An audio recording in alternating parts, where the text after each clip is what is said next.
اور اب کچھ خبریں تجارتی دنیا سے۔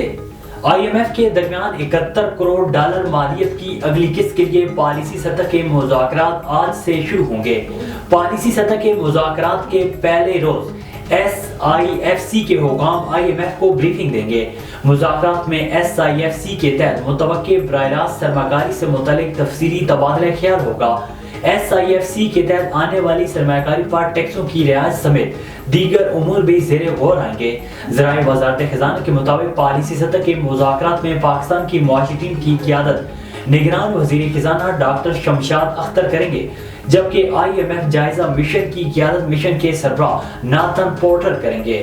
پاکستان سٹاک مارکیٹ میں مثبت رجحان کا سلسلہ برقرار ہے۔ کاروباری ہفتے کے پہلے روز ہی پاکستان سٹاک ایکسچینج مارکیٹ میں زبردست تیزی دیکھی گئی۔ ٹرینڈنگ کے دوران 100 انڈیکس میں 618 پوائنٹس کا اضافہ دیکھنے میں آیا۔ پاکستان سٹاک مارکیٹ میں 618 پوائنٹس اضافے کے ساتھ 100 انڈیکس 56,000 پوائنٹس کی سطح عبور کر گیا ہے۔ دوسری جانب ڈالر کی قیمت بڑھنے کا سلسلہ بھی جاری ہے۔ کاروباری ہفتے کے پہلے روز انٹر بینک میں امریکی کرنسی کی قیمت میں 70 پیسے کا اضافہ ہوا ہے، جس کے ساتھ انٹر بینک میں ڈالر 287 روپے 80 پیسے پر ٹریڈ کر رہا ہے۔ عالمی مارکیٹ میں کمی کے باعث ملک میں سونے کی قیمت میں گراوٹ کا سلسلہ جاری ہے۔ مقامی صرافہ مارکیٹ کے مطابق ملک میں سونے کی فی تولہ قیمت میں 2100 روپے کی کمی ریکارڈ کی گئی، جس کے بعد فی تولہ سونے کی قیمت 2,11,000 روپے ہو گئی ہے۔